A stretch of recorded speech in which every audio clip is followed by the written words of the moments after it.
আর এই ভাঙচুরের কথা আমরা উত্তরে ছিলাম, শুনেছি। তো আমরা আমাদের কর্মী যারা আছেন সমর্থক তাদের পাশে আছি, পরবর্তীকালেও থাকবো। ওরা ওদের কাজ করছে, মানুষ বুঝুক এবার। দেখুন, আবারও বলছি, আমরা সন্ত্রাস চাই না, আমরা শান্তি চাই।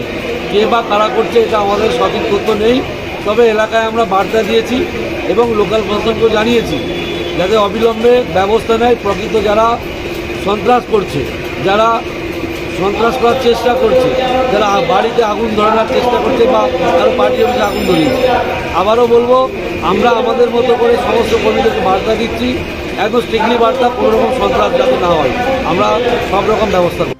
যেই দলটা চলেছে তারা এইরকমই, ঠিক আছে, অত্যাচারী দল, মানুষের ওপর অত্যাচার করে, নিপীড়ন করে, শোষণ করে। তো আগামী দিনে মানুষ অবশ্যই বুঝতে পারবে যে তারা কাদেরকে এনেছে।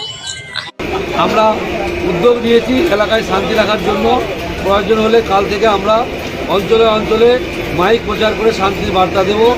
যে সমস্ত কর্মীরা উচ্ছৃঙ্খল করছে তাদের বাড়িতে গিয়ে তাদেরকে থামানোর দায়িত্ব আমাদের রয়েছে, আমাদের থাকবে। আমরা শান্তি চাই, সবার উন্নয়ন চাই, সবার মঙ্গল। দেখুন, মানুষ রায় দিয়েছে, মানুষের রায়টা আমাদেরকে মেনে নিতে হবে।